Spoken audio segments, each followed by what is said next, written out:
Welcome to Football with Cheese. Hope everyone's having an amazing weekend. In this video, we're going to go over the AFC and NFC South, what I thought was the best move and the most questionable move. So make sure you are subscribed and hit the notification bell so you're alerted for every video that comes out. Just want to mention Baltimore Ravens signed Cooper Rush, 2-year, $12 million to be their backup quarterback. Good move for Baltimore. He is one of the better backup quarterbacks in the NFL. And when you have a mobile quarterback, a scrambling quarterback like Lamar Jackson, you have to have a good backup because he is more likely to get hurt. He has not been hurt much in recent years, but that's always a possibility when you have a scrambling quarterback. So, the AFC and NFC South, probably the two worst divisions in the NFL. No, the worst two divisions in the NFL. Let's get right into it. I'm going to start with the NFC because I want to talk about the Jaguars toward the end because it's so depressing. Tampa Bay, best move, it's got to be re-signing Chris Godwin. They got him for $20 million less if you believe like the insiders. Probably New England was a team that was willing to pay more. But 3 years, $66 million. He is coming off a dislocated ankle. He is 29, but he's a really good receiver. And he and Mike Evans form one of the best duos in the game. Most questionable move, maybe re-signing Ben Bredeson, the guard. He's just average at best. But I get it. You want to keep your offensive line together. I'm a little more lenient when they re-sign their own guys. It is advantageous to have a group of offensive linemen been together for 2, 3, even 4 years, the same group. It creates chemistry. They trust each other more. So I get it. It's just a lot of money for a guy that's not that great a football player. Next up, who do we have? Atlanta. Most questionable move. I don't see anything that's really that questionable. They didn't really do a whole lot. Signing Leonard Floyd, 1 year, $10 million. They need edge help, so I get that. Only 1 year deal. So that's probably a good move. Extending Jake Matthews at left tackle. His job isn't as important as it used to be because Michael Penix Jr., their quarterback's a lefty, so he's not protecting the blind side. But those are solid moves. I don't have a problem with any of their moves, to be honest. So, Atlanta, solid offseason. I guess the most questionable move was signing Kirk Cousins last year because their cap situation isn't good because of that. So, that is Atlanta. Let's go to New Orleans. Once again, their most questionable move is just having a bad cap situation. Their past moves.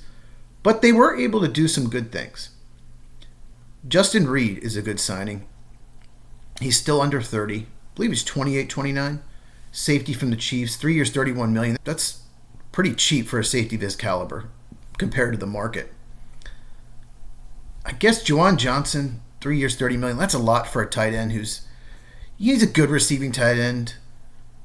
But he's nothing spectacular. I guess you need to have a tight end to stretch the field. It helps your offense, so I get it. And re-signing Chase Young was a good move. Solid offseason for the Saints. Hopefully their cap situation gets better as the years go by. They still need a quarterback. They're going to roll it back with Carr. They probably won't be very good next year. But maybe they pick high and get a stud quarterback next year. It's going to be a much better class. And then we have Carolina. What am I going to do with you, Carolina? Most of these moves are questionable. They needed help on the defensive line. But this is one of the best defensive line drafts. You don't pay people like Bobby Brown III, Patrick Jones, Tershawn Morton big money. Tershawn Morton, 3 years, $54 million. Good, not great player. Bobby Brown, 3 years, $21 million. Patrick Jones, edge rusher, 2 years, $20 million. What are you doing? What are you doing? So now what they might do is not draft defensive line early like they should because, we filled it in free agency. You filled it with average to below average players. Come on. I don't understand. They have a lot of cap room, so you're using it. If you have cap room, you need to use it. Most of the time you have cap room because you didn't draft 4 or 5 years ago. Like Green Bay had cap room because their 2021 draft was a disaster. In 2020 draft, they got Jordan Love, but not much else. So that's why they had cap room. And the Panthers have not drafted well in recent years. So I don't love this offseason. They thought they had Milton Williams, apparently. It's a rumor. They thought they had him, and then New England came with even higher offer. They thought they had him signed. That would have been a much better move for them. But they still need to draft defensive linemen early and often. It's their biggest need. These signings don't move the table at all. Best move. Let me try to find one. Okay, extending J.C. Horn. 4 years, $100 million, a lot for a corner, but he's very good. He's had some injury issues, but when he's healthy, he's just a very good young corner. So keeping him, good move. Carolina and Jacksonville, every year, they just do dumb things in free agency. And they wonder why they're picking the top 10 almost every year. Trying not to hate on them. Wait till we get to Jacksonville. Okay, Houston Texans. Most questionable move, obviously, trading your franchise left tackle, who's a very good pass protector, and the rest of your offensive line's pretty bad. So their offensive line situation is not good. Trading for Ed Ingram is not helping anything. He's not a good guard. Signing Laken Tomlinson, who's okay at this point. He's not as good as he used to be. 1-year deal. The Texans just signed a bunch of guys to 1-year deals just to fill spots. I think they're going to trade down a few times. Load up on picks, especially next year's draft. Do a little retooling. Okay, we're not Buffalo, we're not Kansas City, we're not Baltimore. Because we just don't have the offensive line to compete with them. Evidenced in the playoffs. So let's do a little retool. We'll plug and play 1-year deals and our weaknesses and draft those positions and hope we can compete in 2026 and beyond. But CJ Stroud can't be happy with the offensive line situation. Best move, maybe getting Laramie Tunsil out of the building. If the rumors are true and he's just terrible in the locker room and teammates don't like him, getting him out of there is probably a positive move. I don't know. Maybe that's the best move as well. Trading for Christian Kirk, he was hurt a lot. He's past his prime. I don't understand that. It doesn't matter if you have a great receiving core if your offensive line cannot protect you. All right. So next up, we have the Colts. Best move for the Colts, in my opinion, is Charvarius Ward. 3 years, up to $60 million. That's a lot for a corner of his caliber, but he's just a really good player. He's under 30 still. Underrated player. No one really talks about him, but has been pretty steady and consistent for the 49ers. So they needed an upgrade in the secondary. The Colts did. But signing Cam Bynum, 4 years, $60 million, safety, he's not worth that. He's an average starter at best. I don't understand that. That's the questionable move for the Colts. And then we have Jacksonville. Every year Jacksonville has all this cap room because they don't draft well. Last year their draft was better, but they have all this cap room and they go out and sign players that underachieve, that are just worse than they did from their previous team. It happens all the time. So then they have to sign more free agents to replace those guys because they didn't work out. That's the Jacksonville way. I thought with a new GM it might change, but they have poor ownership. It just, every year, it just doesn't make sense. They released Evan Ingram, okay. They don't have a tight end close to as good on the roster, so I guess they're going to address it in the draft. Maybe they go Tyler Warren in the first round of the draft. I'm not sure if he'll go that high. He could, because the top 10's not super strong. But Patrick McCarry, 3 years, $37 million to play guard. Okay. Dimey Brown played well in the postseason for Washington, but $10 million, it's only 1 year, but I don't think he's worth that. You better hope he plays like it did in the postseason and not the previous 4 seasons, because he didn't do much before then. Jordan Lewis, 3 years, $30 million. I get that. He's a good slot corner.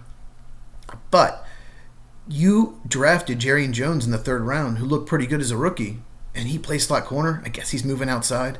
So, God, these moves, I'm just looking down. Some of these guys I barely heard of. Eric Murray, safety, 3 years, $22 million. He's not that good. I don't understand it. But this is what the Jaguars do every year. They won 4 games last year. They're probably going to win 6, 7, if they're lucky, 8, and pick 10, 11 next year. That's just what they do. They hit on Brian Thomas, their first-round pick. He looks like an star receiver. But this free agency just doesn't move the needle much at all. they're just not going to be much better. So it's the Jaguars. This is what they do. So Tennessee Titans, last but not least, picking first in the draft. One of the worst years to be picking first I've ever seen. Questionable move is definitely Dan Moore, 4 years, $82 million. He's just not that good. Steelers fans will tell you, he cannot block Myles Garrett. He can't. It's a disaster. And they do play the Browns this year. So in that game, Titans fans just maybe don't watch, skip that game because it's going to be bad. I get why they signed him, though. They needed a left tackle, and he is better than what they had. And it's a bad tackle draft. And you can move Latham, J.C. Latham, their first-round pick last year, to tackle, where he's much better suited. That's where he played in college. That's where he should play, right tackle. And he'll probably be very good there. So I get it. There's no surefire left tackle in this draft. But 4 years, $82 million. God, that's a lot of money for a guy that's not that good. Best move, I don't see anything that's jumping out. Van Jefferson, 1 year, $2.5 million, wide receiver. That's a solid move. He's a decent number 3 or 4 receiver. So we'll go with that. So that is the South. God, that was frustrating. This is why I put the South for last. It's just not well-run teams. It's the 2 worst divisions in football. These teams are just not well-run. And at least Houston, it looks like they have a plan. I think they have a plan. But the offensive line's going to be bad this year. If you're a Texan fan, it's going to be bad. So I'm going to link a video right here on what is free agency. If you have not seen it, go over how you should approach it, what you do and not do. Of course, we'll talk about Jacksonville. And I'm going to link the East, NFC East, AFC East video right here.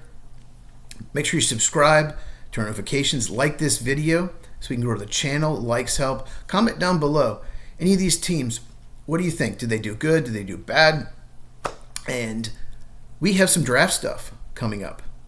Free agency is almost done. Most of the big free agents have signed, so we're going to start focusing more on the draft. Been watching a lot of film on these free agents. I'm going to go back to watching some college film. We're going to have prospect breakdowns, position breakdowns. And pro days are coming up for guys that didn't work out the combine so we can get a better idea how athletic they are. So I will catch you in the next video.